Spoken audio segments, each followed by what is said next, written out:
Il y en a 2 qui ont besoin d'une secrétaire, mais ils ne sont pas capables de la payer à plein temps. Mais pouvoir payer une secrétaire, chacun qui se la partage. Pareil pour des métiers techniques aussi, des régisseurs, et qu'on puisse travailler enfin en bonne intelligence sur le secteur, dépasser juste les logiques individuelles pour être dans des logiques collectives, quand c'est possible d'avoir des logiques collectives. Donc ça, c'est aussi cette commission-là. L'objectif aussi, c'est de pouvoir être en capacité demain, de pouvoir travailler de concert et de répondre aux appels d'offres. Vous aurez compris que l'objectif pour nous n'est pas d'être un syndicat qui n'existe que quand il faut aller se battre, qui n'est là que pour réclamer, que pour demander, mais qui est là pour dire que producteurs, prestataires, organisateurs puissent travailler ensemble, qu'on crée une chaîne de valeur et qu'on solidifie nos métiers, qu'on pérennise notre écosystème. Voilà. Donc, merci à tous. Je pense que... Ah, c'est Christelle. Rajouter que nous sommes en train, et notamment certains d'entre vous qui êtes là aujourd'hui, nous sommes en train de discuter, histoire que vous compreniez exactement le sens du travail que nous effectuons, en silence mais efficace. Et nous sommes en train de voir avec qui nous allons pouvoir continuer à travailler et comment nous allons pouvoir le faire. Donc rien n'est fermé. Si parmi vous, il y en a qui sentent bien une commission et qui voient qu'un travail peut être fait, ils pourront carrément nous proposer leur candidature et auquel cas nous verrons comment nous allons à la suite travailler ensemble, tout simplement.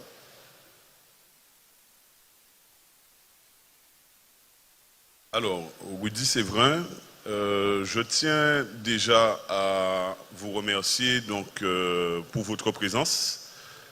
J'ai personnellement, comme vous, été sollicité donc, récemment par le bureau de cette association. J'ai accepté puisqu'il y a eu d'autres initiatives, vous le savez, en Guadeloupe, qui consistent à fédérer les professionnels de la filière de l'événementiel, qui est très touché par le contexte que nous connaissons aujourd'hui.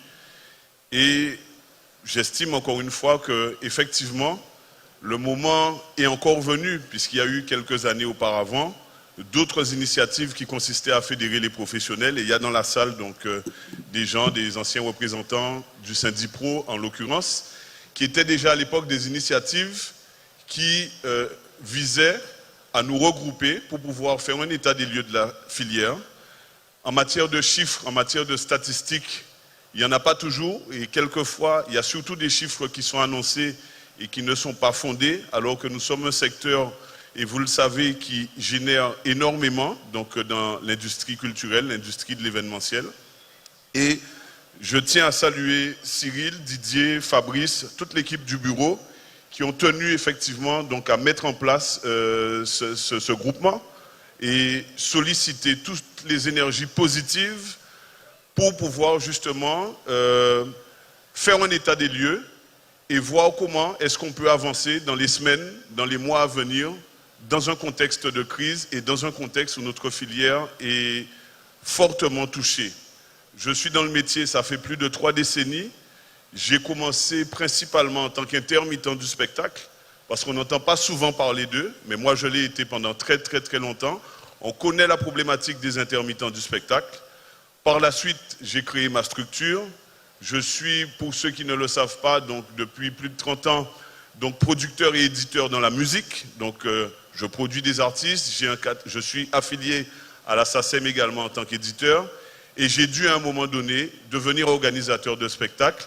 Pourquoi? Parce que c'était la suite logique dans le cas de ma profession. Ce qui est intéressant aujourd'hui, par rapport à cette initiative, et c'est ce que j'attends tout à l'heure, c'est l'échange qu'il y aura avec vous, parce que vous avez des choses à dire, et on a besoin d'échanger entre nous, et on a besoin de sortir de cet échange, ou de ces échanges, un consensus pour pouvoir, même si on se retrouve quelquefois en concurrence, c'est la loi du marché, puisqu'on est confrères, mais on est aussi quelquefois concurrents. L'idée aujourd'hui, c'est de parler d'une même voix, de montrer qu'il y a une représentativité dans cette filière.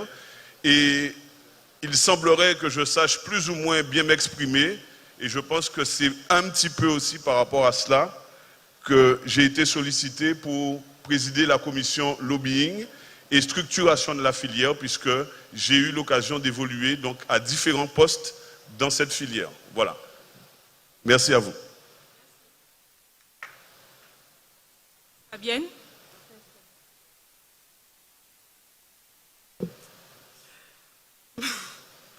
Donc, bonjour, merci d'être là. Je vais être quand même plus brève que Rudy. Donc, je suis Fabienne Lobly, consultante en communication dans le milieu culturel depuis 3 ans. Et en fait, ce groupement a pour objectif de faire ensemble, de faire avec vous. Donc, la commission informée, comme vous l'avez entendu, c'est pour vous permettre d'avoir vraiment les éléments pour qu'on puisse avancer ensemble. Et donc voilà, je compte sur vous pour qu'on puisse enrichir cette commission ensemble. Voilà, et puis vous verrez comment, vous saurez comment ce groupement avancera au fur et à mesure. Donc voilà, merci. Bonjour, Christelle Béral, donc je suis consultante en événementiel, aussi organisatrice. Donc c'est vrai que j'ai plusieurs casquettes, notamment j'organise les formations surtout pour les entrepreneurs et exploitants de spectacles. Donc c'est dans ce cadre-là qu'on m'a contactée pour pouvoir accompagner les structures en termes de formation. Je suis aussi dans le milieu du sport, notamment en tant que dirigeante de club. Donc je suis assez souvent avec, dans toutes les disciplines sportives. Donc c'est aussi pour ça qu'on a un petit peu mis en place cette filière, notamment pour le domaine du sport. Donc voilà, merci. Je pense qu'on peut les applaudir, oui. Merci.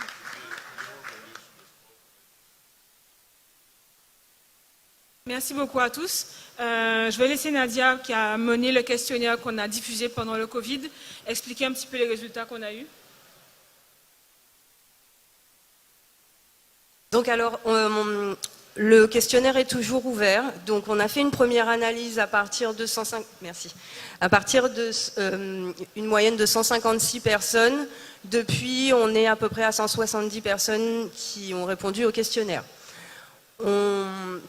On voit ce qui a pu être abordé par ce qu'ont dit mes collègues juste avant, à savoir, le premier truc qui ressort, c'est la multiplicité des statuts juridiques pour les différents métiers ici en Guadeloupe. On est à peu près, alors, on est pour 36% des entreprises indépendantes, donc soit entreprises individuelles ou auto-entreprises.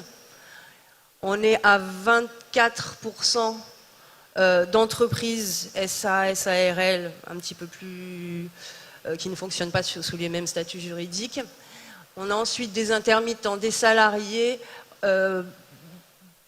du RSA, la maison des artistes. C'est ce qui ressort en premier lieu, c'est vraiment une multiplicité de statuts juridiques qui pose justement un premier problème vis-à-vis des différents dispositifs d'aide, parce qu'on ne rentre pas toujours dans les cases qui s'adressent normalement à nous. Ensuite, on constate aussi le côté multicasquette de beaucoup d'entre nous qui peuvent être à la fois artistes, comme disait Rudy tout à l'heure, de fait, on peut être producteur, on va se retrouver producteur de spectacles, on va faire du management, ou les artistes même vont se retrouver entrepreneurs du spectacle pour pouvoir se représenter ou se faire eux-mêmes tourner. Ensuite, ce qui est ressorti, c'est le manque d'informations, d'où la réunion d'aujourd'hui et la prochaine action que Laurence va nous expliquer ensuite.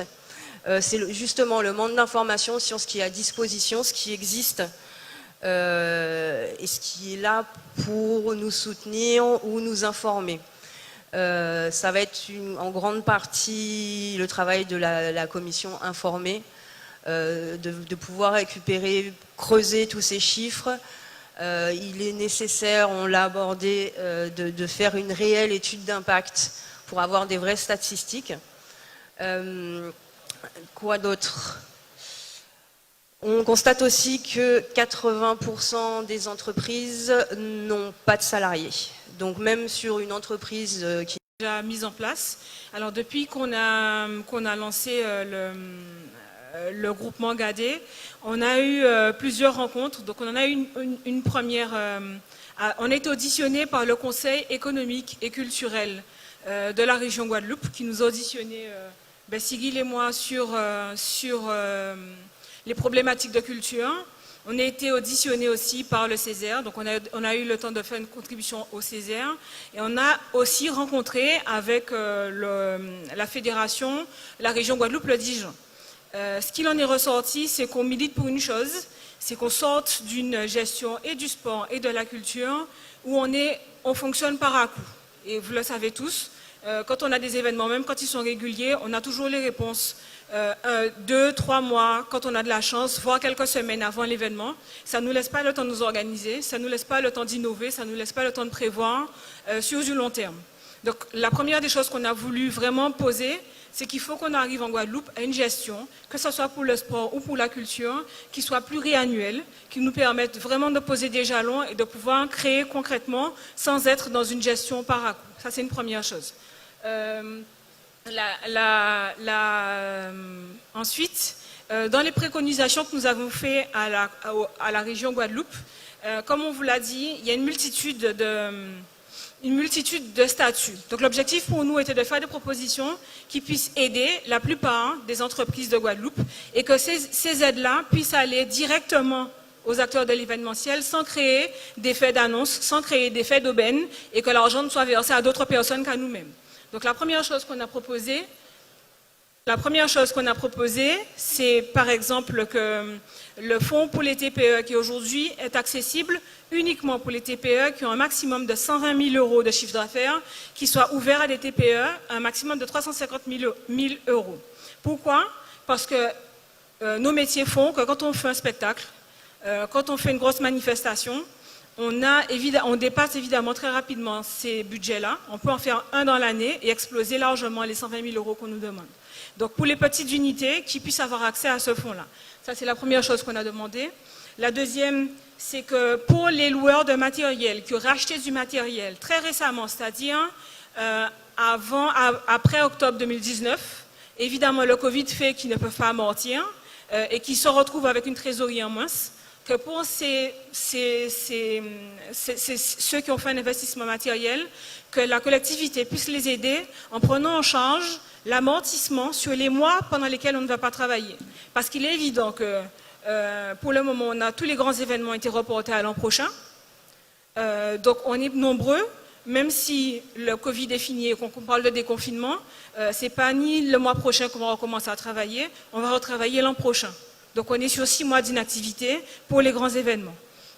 Donc comme je disais, un aide à l'amortissement matériel, un accompagnement pour les charges incompressibles, c'est-à-dire en plus des dispositifs qui existent déjà pour les entreprises, mais pour les charges qui ne sont pas prises en compte, je pense au loyer, par exemple, pour les salles de spectacle qui ne pourront pas ouvrir.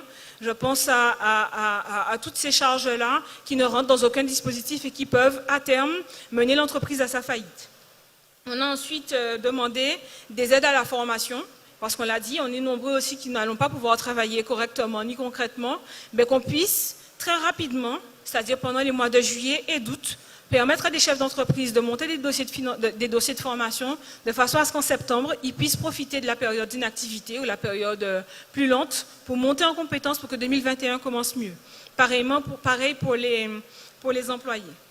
Ensuite, on a demandé aussi, et ça nous a semblé logique et évident, qu'il y ait un soutien qui soit mis en place pour les événements récurrents qui ont lieu en Guadeloupe et qui sont annulés, parce qu'on ne commence pas à préparer un événement 3 jours avant, souvent une année avant.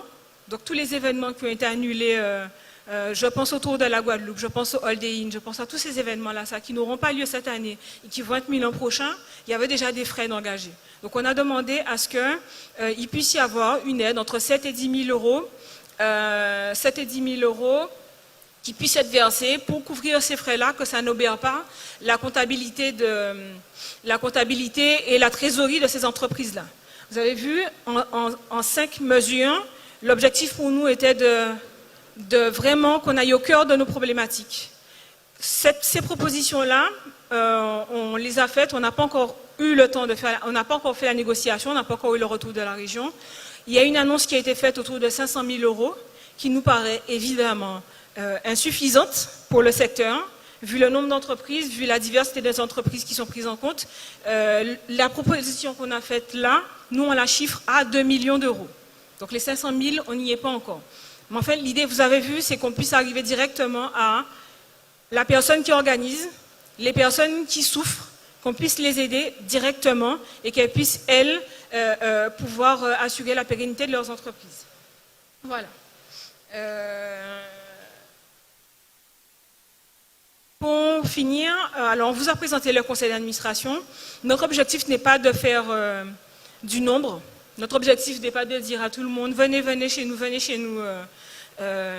et ensuite de ne pas être en capacité de répondre ni aux problématiques des uns et des autres. Notre objectif est de pouvoir travailler de concert avec des gens qui ont envie de travailler en bonne intelligence. Donc on a une procédure en fait pour intégrer l'association. Soit on parraine, il y a un parrainage qui est fait, ou alors vous posez votre demande d'adhésion et ensuite le bureau valide. C'est une procédure assez simple, ça se fait par mail ou par Zoom, ça se fait très rapidement et l'objectif pour nous c'est pas de dire que le tout venant vient et qu'ensuite, bon ben, est-ce qu'on vous a aidé? Est-ce que ça correspond à ce que vous vouliez? Non, ça c'est une première chose. La deuxième, on a parlé des 4 commissions, des 4 administrateurs de commissions. Les commissions sont encore à faire. Il nous a paru évident, vu la philosophie de Gadet, de ne pas être dans quelque chose de tout figé, de dire voilà c'est fait et payez votre cotisation, mais qu'on soit avec vous professionnels. C'est d'ailleurs c'est pour ça qu'on vous parle à vous en premier, qu'on dise aux professionnels, voilà l'outil qu'on est en train de monter, enfin qui est là, qui existe. Ceux que ça intéresse, n'hésitez pas à venir nous rejoindre, à porter des forces vives, à porter les projets avec nous, de façon à ce qu'on puisse travailler sur nos métiers, pour le Covid, certes, mais aussi pour l'avenir, et qu'on puisse pérenniser nos activités. Je crois que j'ai tout dit. N'hésitez pas si vous avez des questions à nous poser. Oui, ah oui. Dans la même idée justement par rapport à ce qui est dit dans le questionnaire, c'est-à-dire qu'il y a beaucoup qui ne savent pas à quelles aides ils ont droit de démarger. Le 30 juin sur la page Gadet, donc Gadet comme en créole, G-A-D-E, il y aura un webinaire avec les services, avec les différentes collectivités, de façon à pouvoir répondre à vos questions et vous dire si vous avez droit ou pas au dispositif qui existe. Donc ça se fait le 30 à 15 h sur la page Facebook de Gadet et vous pourrez poser vos questions en direct ou dès maintenant nous faire remonter vos questions qu'on fera passer ce jour-là. Voilà. N'hésitez pas à nous poser vos questions si vous en avez évidemment. Merci beaucoup à tous.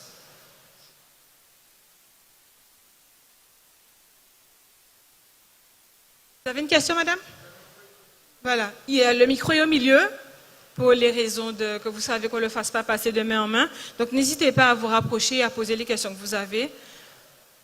Voilà, on est disponible.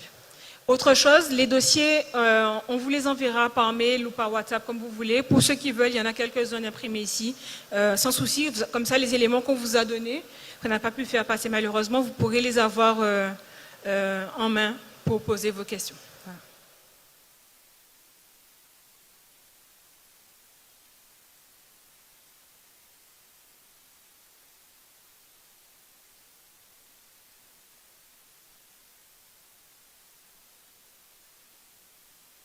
Bonjour. Christelle M, intermittent du spectacle, producteur, et également producteur de show, puisque, comme vous l'avez décrit tout à l'heure, effectivement, aujourd'hui, nous avons été obligés d'être multicartes. C'est un métier que j'ai appris depuis l'âge de 14 ans, donc beaucoup de personnes dans la salle m'ont vu grandir, n'est-ce pas? À 47 ans aujourd'hui, j'assume. Alors par contre,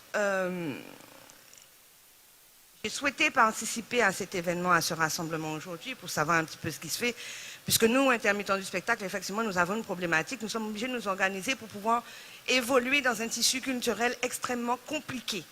Après 16 ans d'absence, je suis revenue et j'ai dit, bon bah, j'ai pas d'autre alternative, effectivement, que de m'inscrire comme producteur et de créer mon propre label Fujiline Production, pour me permettre, effectivement, de me produire sur scène. Donc j'ai écouté attentivement les interventions des uns et des autres, hein, M. Koudou, Rudy Séverin, Mme Belral. Je sais que nous sommes dans un secteur d'activité qui est porteur d'emploi, qui a besoin d'être structuré. Et aujourd'hui, pourquoi je suis revenue, c'est simple, hein, c'est la transmission. Donc nous avons déjà un bagage derrière nous, certes. Vous avez tous des expériences, vous avez tous été des modèles pour moi depuis longtemps, depuis toujours, n'est-ce pas, Ronnie? Et pour le coup, je suis surprise, je suis heureuse de voir qu'enfin les professionnels arrivent à s'accorder, à se rassembler, mais je suis également surprise de voir que ça n'a pas été fait en amont. Puisque effectivement, je le répète, nous avons une profession qui nous permet aujourd'hui de générer de l'emploi, de la création d'emplois. Nous sommes sur un département qui est champion des spécificités locales. Aujourd'hui, effectivement, quand on parle de pérenniser l'emploi, on parle aussi de création d'emplois et de contrat de travail. Aujourd'hui, rien n'a été fait dans ce sens. Maintenant, j'ai un doute, il y a un flou dans vos interventions et j'ai entendu 3 mots. Syndicat, fédération et groupement. C'est ce que j'ai entendu. C'est le flou que j'ai entendu. Donc, de manière définitive, groupement pour des actions, j'ai bien compris, pour un système de centrale d'achat, hein, pour mutualiser les acquisitions qui seraient faites vers l'extérieur, donc pour faciliter l'import et l'export. Maintenant, syndicat, on parle de défense, et après on parle de fédération. Je suis surprise, aujourd'hui, je regarde, j'apprends qu'effectivement nous avons 260 licences d'entrepreneurs de spectacle dans la nature qui ont été distribuées. Je ne vois pas les 260 licences de spectacle présentes ici aujourd'hui. J'entends des chiffres, j'entends des pertes, mais en même temps, dans l'autre sens, on me dit les données ne sont pas quantifiables. Pourquoi? Quelle en est la raison? Le manque de structure, oui, certainement, inévitablement et de manière rédhibitoire.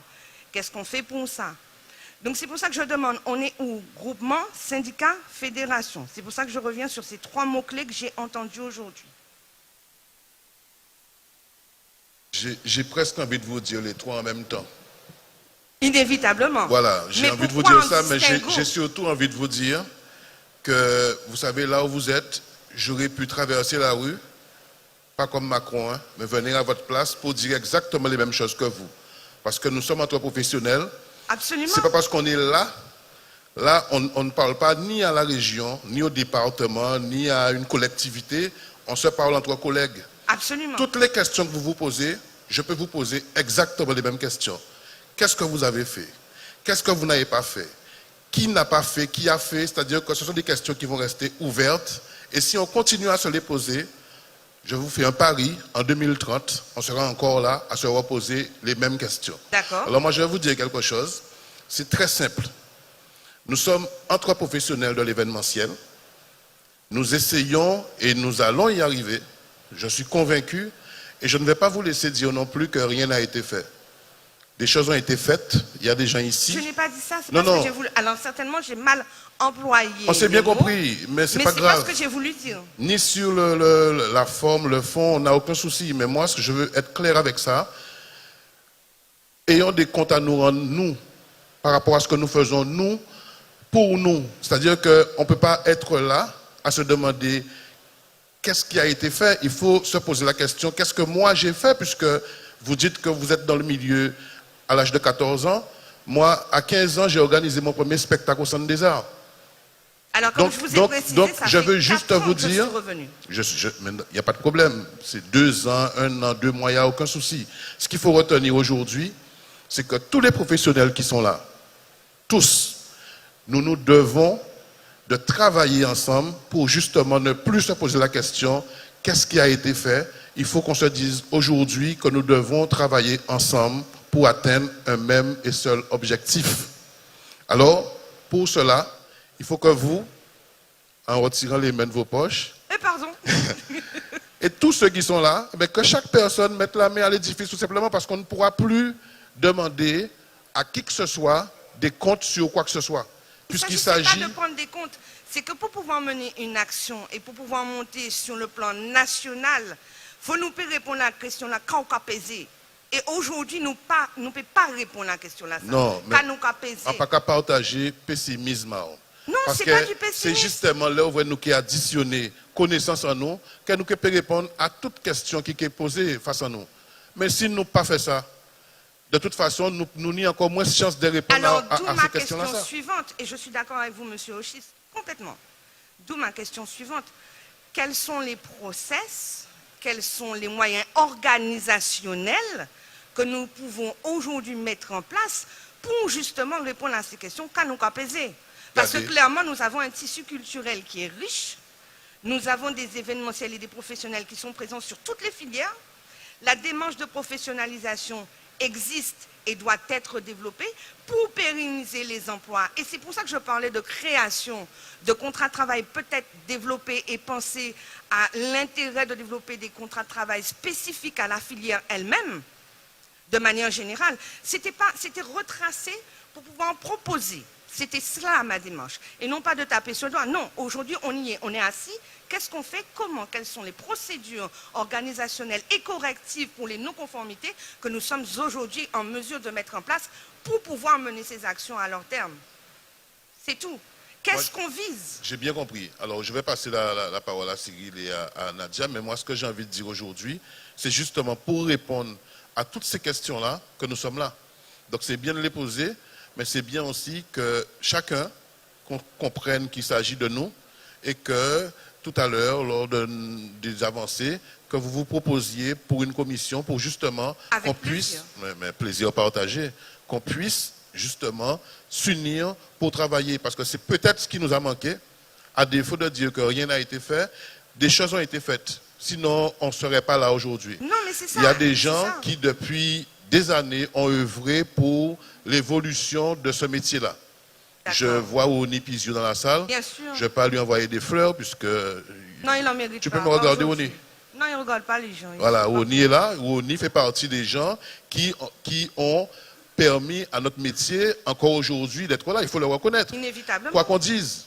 Voilà, Inévitablement. avec ses défauts, ses qualités, les qualités de ses défauts et les défauts de ses Oui, mais on qualités. l'aime comme il est, on s'en fout. S'il a le coup, il y a un moment facile. Mais, on ne peut pas le nier. Non, absolument Ceci étant dit, aujourd'hui, ou hier, je fais partie depuis plus de 10 ans d'un syndicat qui s'appelle le Syndipro, avec d'autres personnalités du showbiz aussi. Est-ce qu'il y a eu de la maladresse? Est-ce qu'on s'est trompé de combat? Est-ce qu'on a mélangé le business, la concurrence du business dans le fait d'être ensemble? Il y a beaucoup d'erreurs qui ont été commises, mais moi, je n'ai même pas envie de me les remémorer. C'est des leçons, c'est des expériences. J'ai envie qu'on puisse aujourd'hui, lorsqu'on parle d'événementiel, qu'on puisse se dire qu'on a des chiffres, qu'on a des représentants, qu'on a des personnes qui sont là, quel que soit leur métier, la sécurité, la production, la billetterie, et j'en passe, et des meilleurs, mais qu'on puisse travailler ensemble pour, en fait, donner tort aux gens qui pensent qu'on complot à nègre, c'est automatiquement un complot à chien. D'autant plus Donc, qu'il à un apparaît certain moment, comme une nous évidence savent que durant qu'à le nous Covid, c'est nous qui avons réconforté les gens, c'est notre filière professionnelle. Quand tous les socioprofessionnels aujourd'hui en France sont dans les rues, on ne peut pas ne pas réagir aujourd'hui, puisque c'est nous qui avons permis aux gens de supporter le confinement. Donc oui, je suis d'accord. On est sur la même longueur d'onde. Merci. Je poursuis la réponse. Alors, il y a Sébastien qui avait une question derrière. Je continue à répondre à la suite de Didier. La première chose qu'on a demandé à la région quand on les a vus, c'est qu'il y ait un observatoire, qu'on ait des études d'impact. Au-delà de nos chiffres, de notre chiffre d'affaires, quand il y a un spectacle, il y a toujours des machines, des voitures à Bokit, il y a toujours des gens qui vivent autour de ça, il y a des compagnies aériennes qui vivent des billets d'avion qu'on achète. Donc, ce n'est pas à nous d'aller chercher ces chiffres-là. Par contre, notre idée n'est pas juste d'aller réclamer à d'autres, c'est de nous consolider et de nous défendre aussi. Donc d'abord nous consolider. Donc qu'on puisse ensemble connaître nos chiffres, partager nos chiffres d'affaires, enfin, nos problématiques, nos difficultés ou même nos besoins, qu'on puisse avoir des éléments quantifiés, mais de l'autre que la collectivité aussi, comme elle l'a fait pour le tourisme, qu'elle puisse dire voilà combien ça pèse dans l'économie. Et on sait que la culture dans l'Hexagone pèse 7 fois plus, je crois, que l'automobile. Et c'est l'automobile qu'on aide, ce n'est pas la culture. Et nous, on a bien plus de pratiques patrimoniales, on a bien plus de champions que tous les autres. Donc on est censé savoir bien plus qu'est-ce que cette richesse porte et qui ça fait manger en fait, quelque part. Sébastien?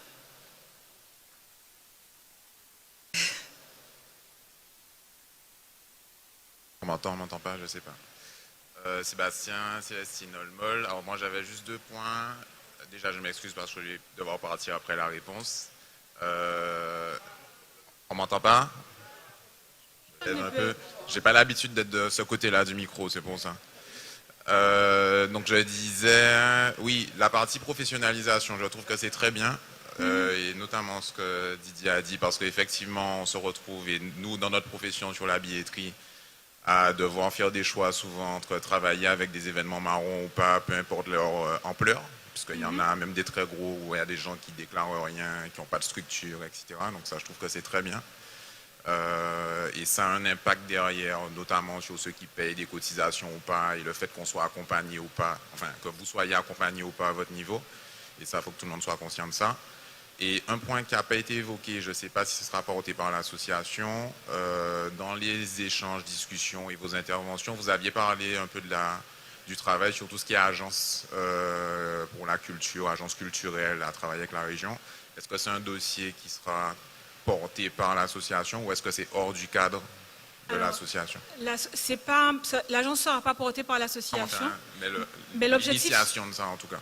Que l'association en tout cas pousse pour que cette agence existe. Alors, dans les bureaux, dans les dossiers, ça fait 1 an, 2 ans que c'est évoqué, que chacun se renvoie la balle et qu'ils ne le font pas concrètement. L'objectif pour nous, c'est que l'agence puisse pousser à sa réalisation et qu'à la limite, on soit dans le CA aussi, pour qu'on puisse aussi proposer et aussi qu'on puisse pas décider pour nos métiers de l'avenir, en fait, quelque part. Qu'on sorte d'une vision de la culture ou du sport, uniquement en vision politique, politicienne, c'est-à-dire il y a une échéance là, donc il faut qu'on ait montré qu'on a fait quelque chose de grand, ou qu'on appelle des gens 3 jours avant pour monter sur scène, enfin des choses comme ça. Qu'on sorte de ces logiques politiciennes. Voilà, merci. Juste, je précise aussi, il y a un mot qu'elle a dit tout à l'heure de transmission. C'est aussi dans nos réflexions et dans nos pensées. On le disait hier soir dans la commission formation. L'objectif aussi, c'est que nous sommes aussi des experts de nos domaines, mais qu'on puisse aussi, derrière, former une jeune génération qui n'est pas à subir forcément les mêmes écueils que nous et qu'on puisse travailler ensemble de concert. Monsieur, vous aviez une question?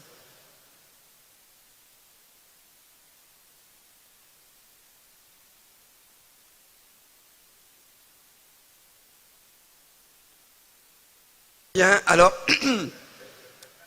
Michel Vuillamy de la compagnie Mouvart. Alors c'est une information et une question. Nous avons fait appel au chômage partiel pendant le Covid, donc ça a très bien marché. On a eu une prise en charge donc jusqu'au 30 juin. Je ne sais pas si dans la salle il y a d'autres personnes qui ont fait cette démarche-là, avec une prise en charge jusqu'au 30 juin. Et ensuite, je sais qu'il y a, sur le ministère du Travail, il y a une communication qui a été faite pour tous nos secteurs culturels, événementiels, sport, hôtellerie, etc. Comme quoi, il y a une prise en charge du chômage partiel tel qu'il est fait maintenant, qui peut continuer jusqu'au 30 juin. Je ne sais pas s'il y en a qui sont au courant de ça. Oui.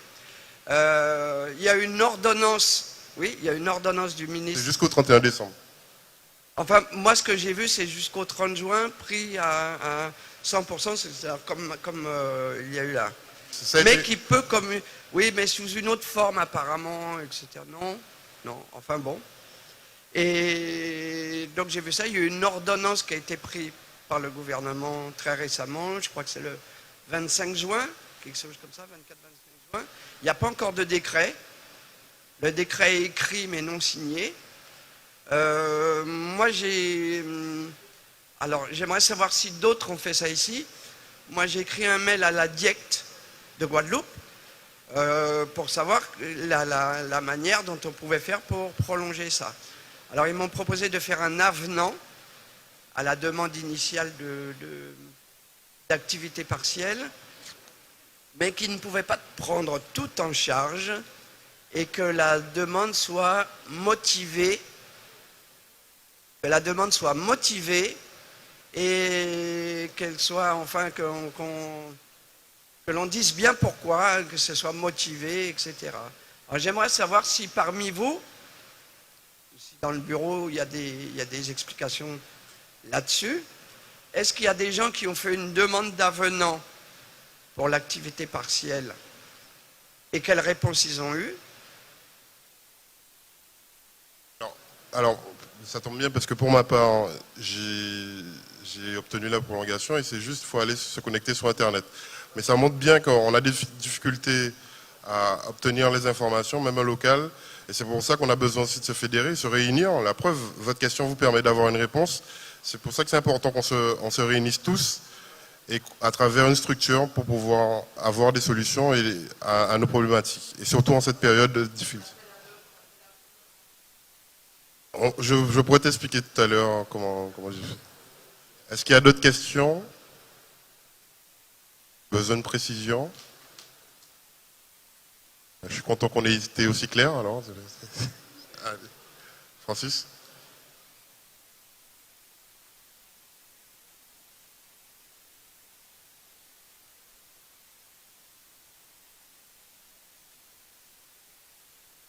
Un, deux, on m'entend? Bonjour à tous, je me présente Francis Mukizi. Je suis dans l'ingénierie de projets sportifs, c'est-à-dire dans la conception et le pilotage de projets et événements sportifs. Je travaille aussi dans la coordination événementielle et depuis peu, en fait depuis le début de l'année, je suis le président du cluster Ilosport. Donc c'est une structure qu'on a créée entre professionnels du sport de telle manière à pouvoir faire converger les réflexions et les synergies dans le but tout simplement d'apporter un renouveau dans ce secteur et de développer davantage les projets sportifs. Donc j'ai deux questions moi. Je voulais revenir déjà sur les termes que vous avez utilisés, Laurence. Vous avez parlé de fédération, vous avez parlé de 500 000 €. Vous avez éludé la question de la fédération, vous n'avez pas parlé de la fédération au jour d'aujourd'hui qui existe, alors qu'en préambule, monsieur a parlé de structures inexistantes pour le moment, alors qu'aujourd'hui, il y a bien une filière et une fédération qui existent. Donc je voulais connaître votre position par rapport à cela, savoir s'il y avait des affiliations, s'il y avait des liens, si vous pensiez travailler ensemble ou non, s'il y avait de la concurrence, des choses comme cela. Ça, c'est ma première question. Et la deuxième question, c'est, vous avez parlé de travailler ensemble. Par rapport à ce que vous avez dit, par rapport à ce que vous avez présenté, ce groupement est né par rapport au Covid, par rapport à la crise sanitaire, vous allez m'expliquer alors.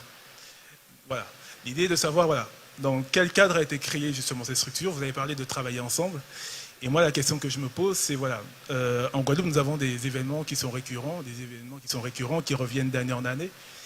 Et tout simplement, un événement comme le Tour cycliste ou comme la Route du Rhum demande à faire intervenir plusieurs, justement, organisateurs, producteurs, intermittents, etc. Et tout. Et la question est de savoir si, voilà, dans ce cadre-là, est-ce qu'on peut se dire un jour, une année, voilà, nous avons une Route du Rhum qui arrive. Est-ce que nous pouvons nous mettre ensemble pour réfléchir en commun à un projet de telle manière à pouvoir justement créer un événement qui dépasse un petit peu ce qu'on a l'habitude de voir. L'idée n'est pas justement de casser les business des uns et des autres, hein, bien entendu. Hein. Mais voilà, quoi. L'idée est tout simplement d'enjoliver l'événementiel. Parce que je pense que c'est ce qui nous manque au jour d'aujourd'hui par moment sur certains événements. De pouvoir travailler ensemble, de pouvoir mettre en place des réflexions, des synergies, des choses comme cela. Et par rapport à ça, je veux connaître votre position par rapport à ce groupement. Est-ce qu'il y a justement cette idée de travailler ensemble, de travailler en commun, de se réunir, de se dire, voilà, nous, pour 2022, on se positionne sur la Route du Rhum, voici ce que nous souhaiterions mettre, et on soumet un projet global et commun. Alors tu as fini? Oui, j'ai fini. Ta question est très intéressante. Sur l'aspect de l'autre structure qui existe, fédération, on a eu l'occasion de travailler ensemble. C'était vraiment dès le départ, lors de la réunion, on s'est bien mis d'accord là-dessus, c'est qu'il n'y a pas de fausse concurrence en fait.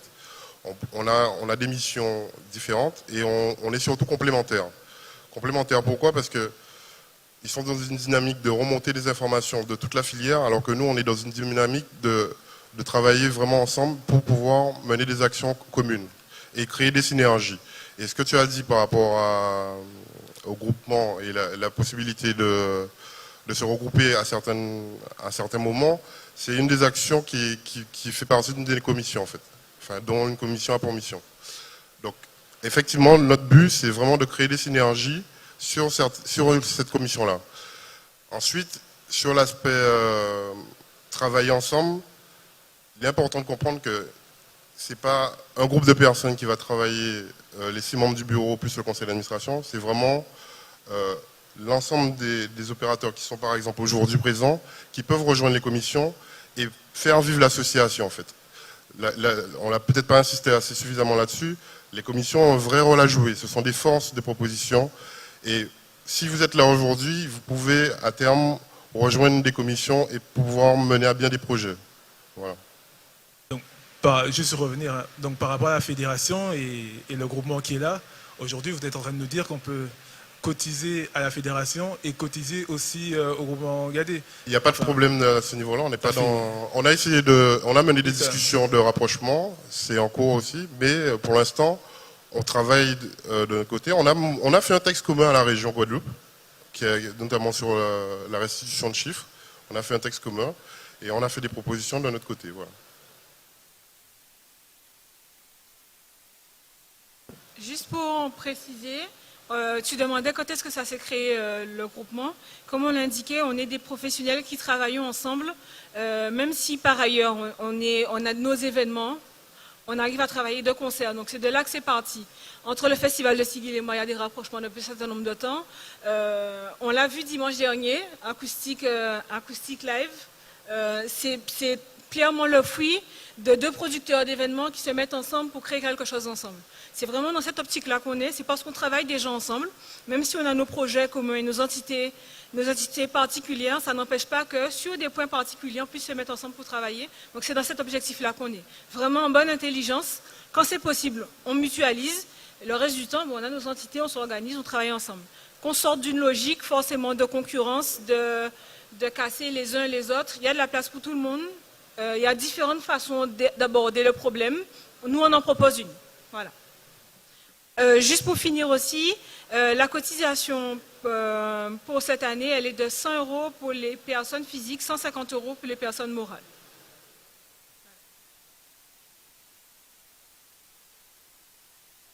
Ça a été décidé par le conseil d'administration, dites préciser. Alors, je te laisse comprendre. Non, mais justement, j'ai beaucoup aimé ta question aussi, mais je n'ai pas dit que rien n'a été fait.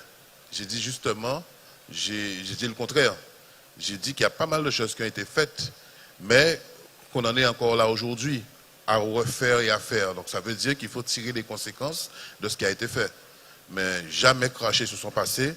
J'ai même pris des exemples de personnes qui ont œuvré. Parce que si aujourd'hui, l'événementiel, il y a eu des concerts, des spectacles, en Guadeloupe, il y a des gens qui, depuis des années, portent le drapeau de l'événementiel. Il y en a de plus en plus. Maintenant, c'est à nous de travailler en bonne intelligence pour permettre à tout le milieu de fonctionner correctement. Mais loin de moi l'idée de dire, de penser que rien n'a été fait. C'est totalement le contraire. D'accord ?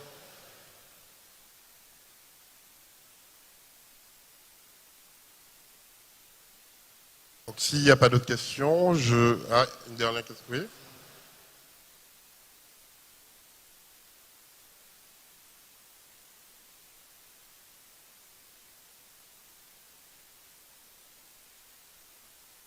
Bonjour, Bensley de l'association Big Création. Ma question, en fait, je voulais savoir si, par rapport au biais de l'association Gadé, on aura un poids, parce qu'en fait, quand en Guadeloupe, on a une mauvaise répartition des salles. Par rapport aux répartitions des salles, il y a des endroits dans des régions en Guadeloupe où faire un événement, c'est un peu casse-gueule. Tout est un peu répertorié sur la région pointoise.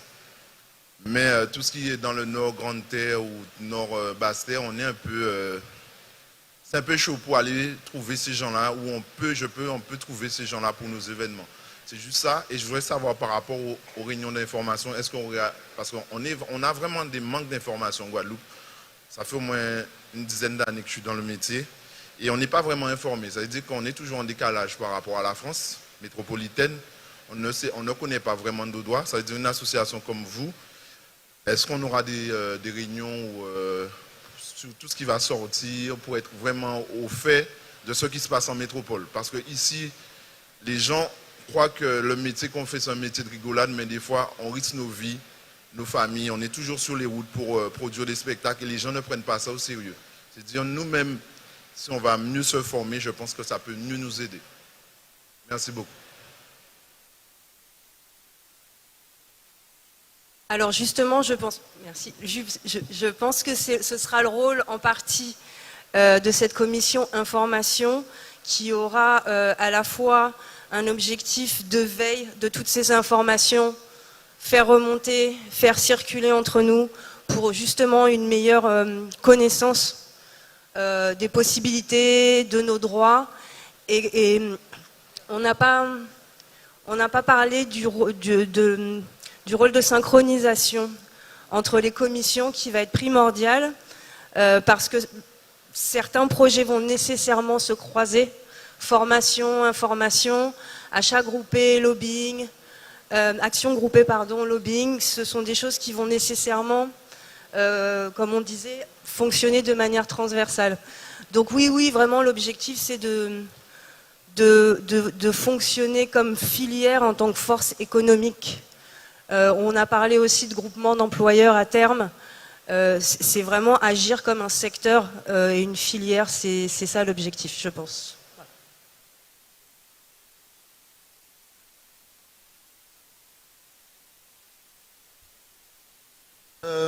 Juste pour compléter, effectivement, la commission information va emmagasiner un certain nombre de données pour vous les restituer, donc faire passer les informations, oui, mais elle pourra se coupler justement à la commission lobbying qui pourra défendre justement, aller négocier ou essayer de trouver un moyen, parce que de défendre justement nos droits à l'échelle locale dans la mesure où on reçoit des textes des fois du ministère ou de partout et ça ne nous concerne pas en fait. Ça n'est pas adapté du tout à notre marché.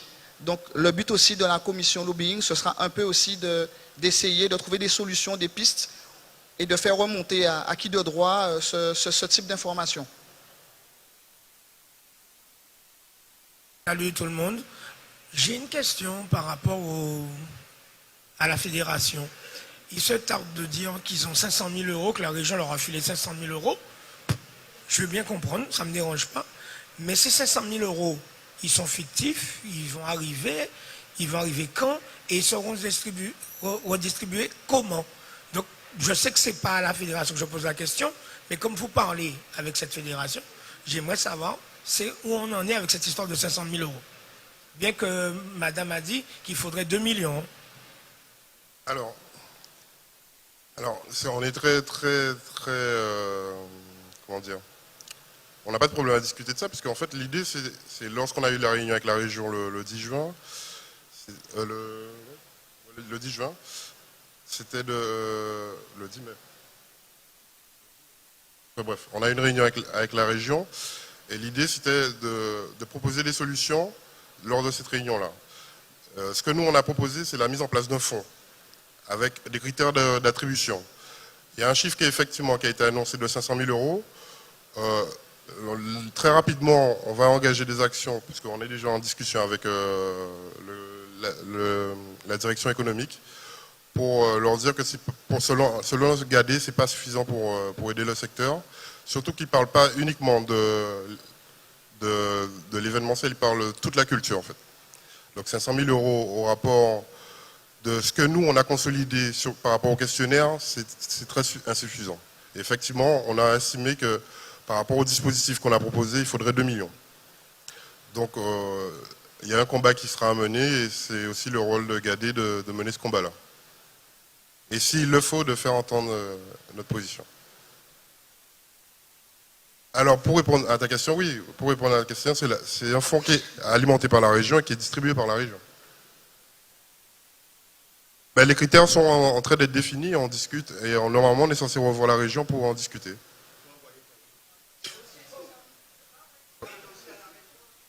Il y aura, le montant du fonds a été pour l'instant proposé je crois, à la plénière d'hier d'ailleurs, mais pour l'instant il n'a pas... les modalités de distribution du fonds n'ont pas encore été arrêtées et c'est l'objet des prochaines discussions qui auront lieu très rapidement avec la région où on dira que, selon Gadé, 500 000 € par rapport effectivement aux difficultés qu'on a rencontrées et notamment aux propositions qu'on a faites, ce n'est pas suffisant. Exactement, nous que Gadé ça. Si je peux me permettre avant ta question, 2 secondes, tu peux rester. Hein. C'est simplement de dire qu'il n'y aura jamais de distribution de quoi que ce soit s'il n'y a pas de l'autre côté une espèce d'organisation, une réunion de pensée et de personnes physiques pour justement gérer tout ça.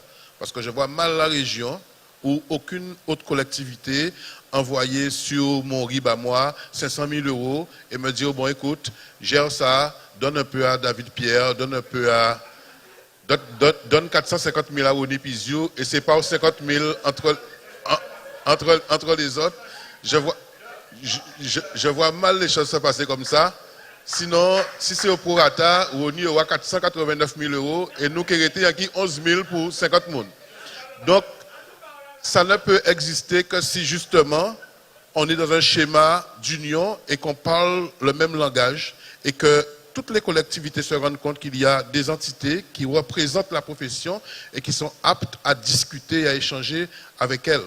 Moi, je pense que c'est bien la raison pourquoi il faut bien cerner que ce n'est pas parce que nous sommes derrière le micro qu'on est différent de vous. Il s'agit pour tout le monde de prendre ses responsabilités.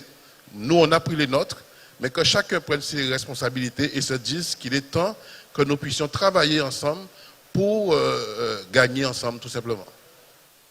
Il avait demandé la parole avant. Excuse-moi de t'avoir coupé. Bonsoir, TX.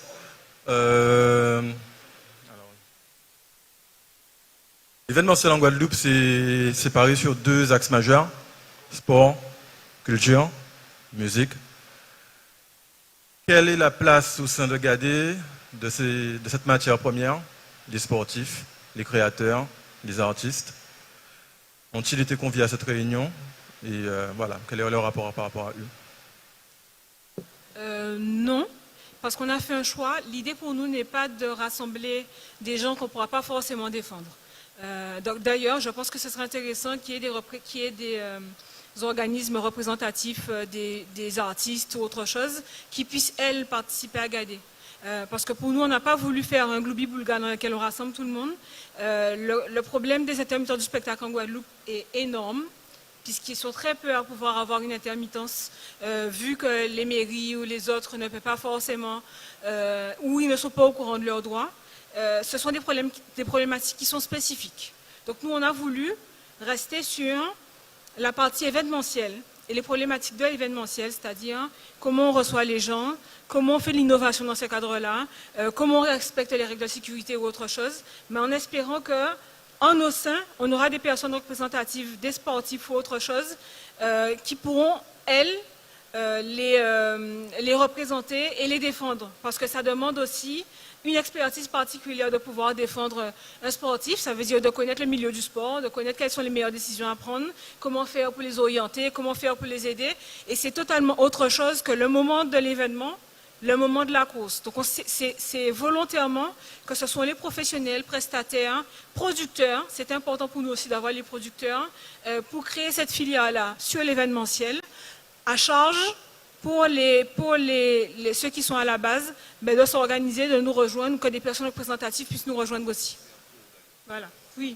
Il y a un certain nombre de managers, d'artistes, autre chose, de représentants qui nous ont déjà contactés à ce niveau-là.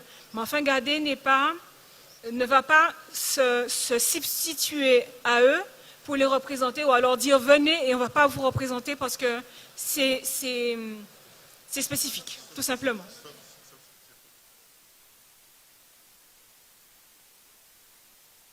Ah oui, c'est vrai, sauf si l'artiste est producteur de son spectacle aussi, parce qu'évidemment, aujourd'hui, la plupart des artistes en Guadeloupe, parce qu'il n'y a pas de structuration, sont producteurs. Je pense à Florence Napri, elle est productrice quand elle monte un spectacle.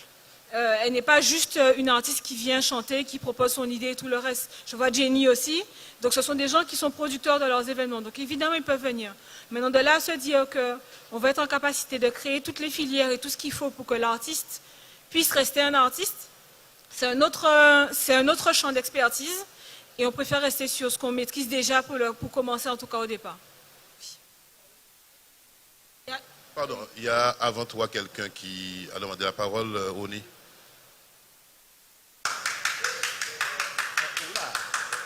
Oui, bonjour, Rony Pizio. Alors, en premier abord, je suis venu écouter aujourd'hui. Mon ami Didier a dit les subventions que je vois une grosse part. Sache que je ne suis pas demandeur. C'est la première des choses. Je suis venu écouter. Je n'ai jamais fait de demande de subvention de ma vie. Jamais. Alors, ce n'est pas aujourd'hui que je vais commencer. Et mon ami, j'espère que tu n'as pas perdu ton humour. C'était de l'humour. Hein? D'accord. D'accord. Bon. J'ai beaucoup écouté.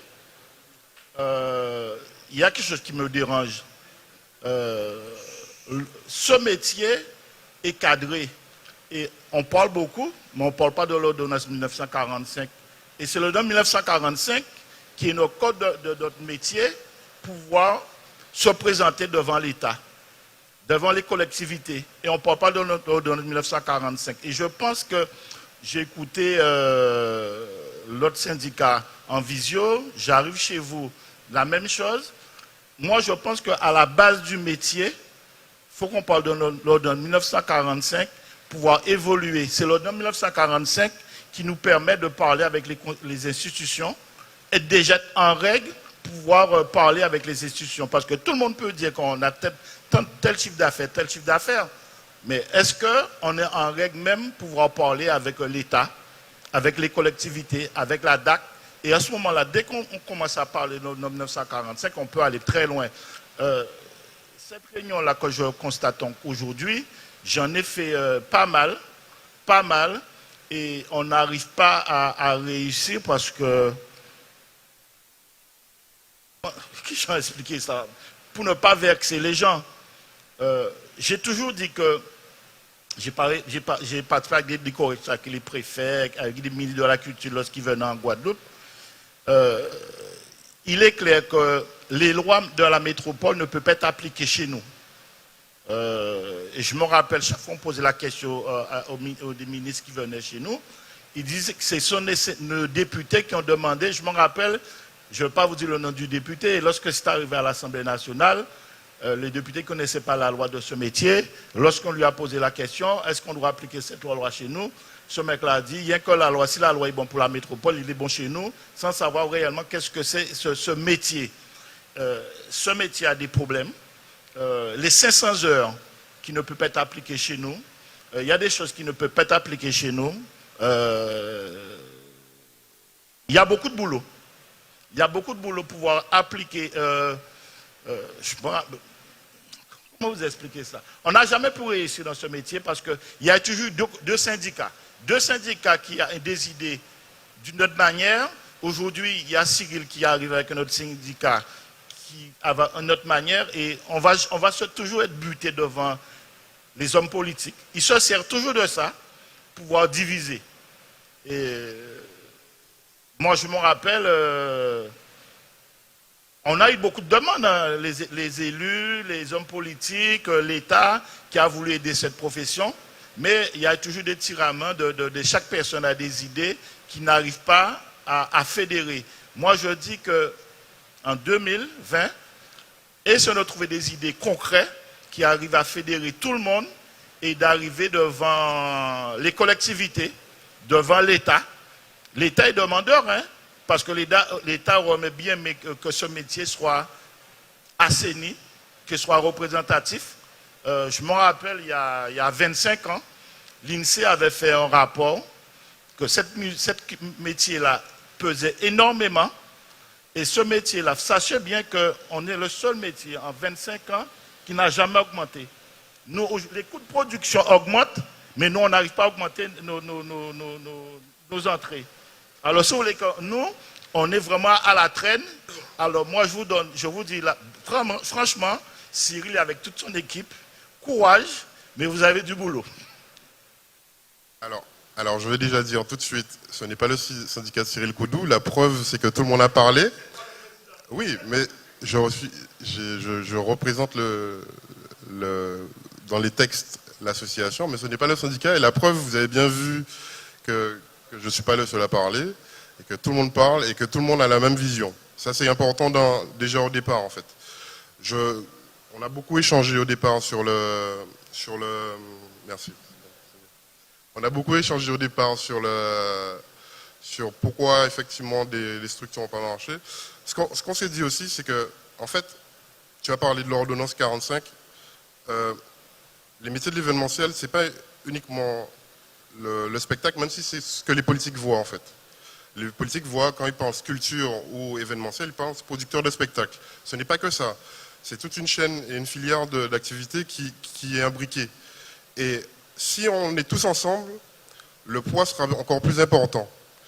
Je vais te donner un exemple, pour répondre directement à ta question. Celui qui organise un événement sportif, il a la même problématique de commission de sécurité que celui qui organise un spectacle en extérieur. On a beaucoup de problématiques. Il fait de la communication aussi. Alors peut-être ses recettes sont moins et il a besoin de plus de subventions, mais en tout cas il a les mêmes problématiques que celui qui organise un spectacle. Et si on mène la barque uniquement sur l'aspect spectacle, on ne va pas réussir.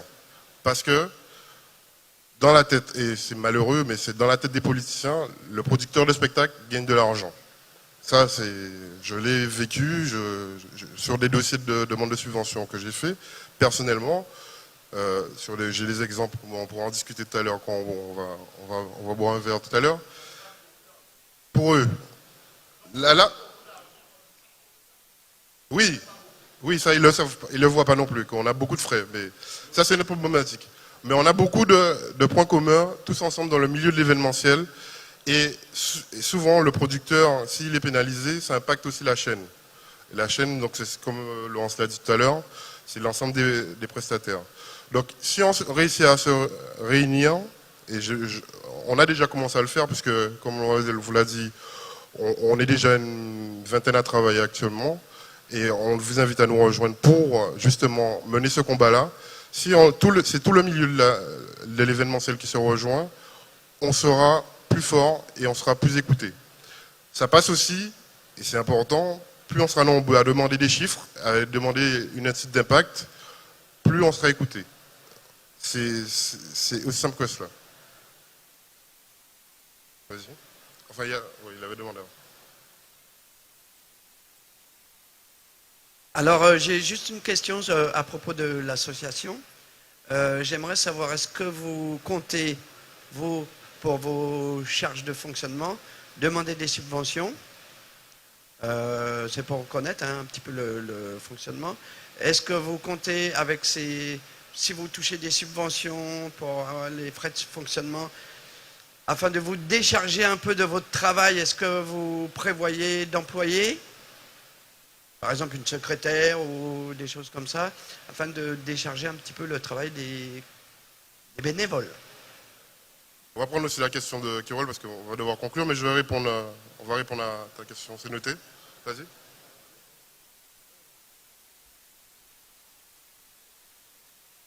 Bonjour, Johan Babeu, cofondateur de Kiwol, logiciel de billetterie en ligne.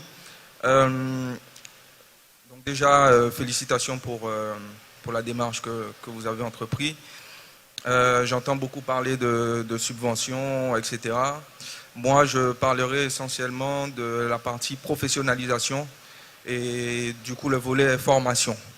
Parce que c'est vrai que même si certaines entreprises reçoivent des subventions, s'ils ne sont pas formés derrière, ils peuvent claquer les oseilles et rentrer ensuite dans le même engrenage dans lequel ils sont depuis toujours. Nous, on le voit au quotidien par rapport à notre activité. Donc, on est en contact avec énormément d'organisateurs d'événements. Et on peut se rendre compte que, on peut même le voir par rapport au nombre de personnes qui sont ici. Il y en a très peu qui prennent leur pseudo-métier comme étant une vraie activité, puisqu'il y en a beaucoup qui font des coups. Donc, ils viennent une fois dans l'année ou deux, ils font un événement. Et ça, malheureusement, il y en a énormément. Et très peu de personnes dans le métier sont réellement formées sur les différents sujets qu'ils ont à traiter à travers le métier d'organisateur qu'ils exercent. Donc ma question, c'est surtout sur cette partie-là, la partie formation, parce que vous avez évoqué le fait d'accompagner pour aider les organisateurs à faire des demandes de subventions, etc. Enfin, pardon ?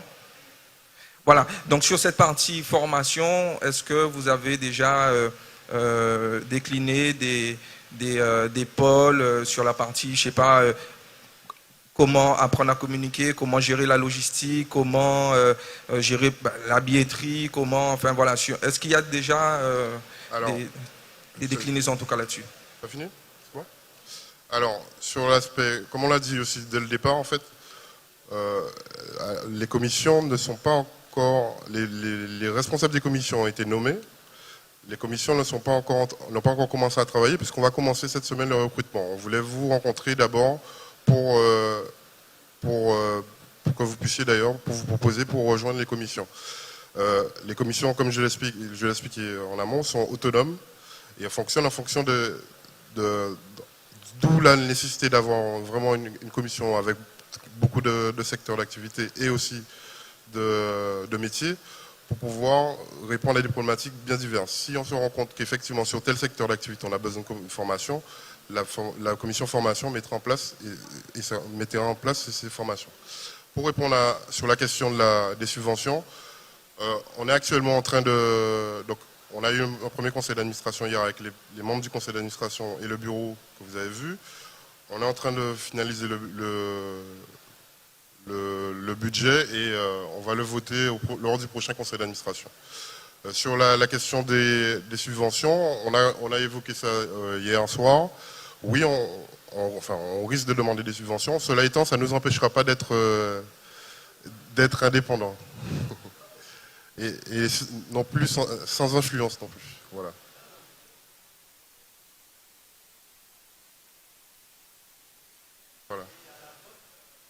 Voilà. Mais je tiens quand même à le préciser.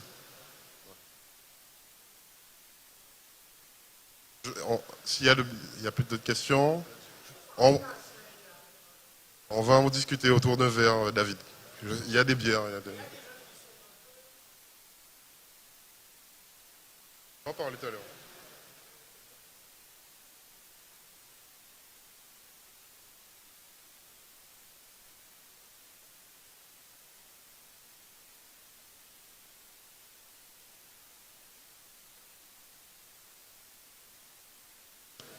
Donc je vous invite à aller boire un verre et on est disponible pour échanger, discuter. Si vous avez des questions complémentaires, si vous avez été trop timide pour poser des questions, on est là. Voilà. Merci à vous.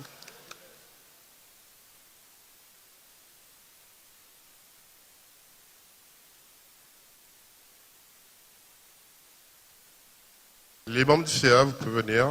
Les boissons sont à votre disposition au fond de la salle à droite. Les membres du CA.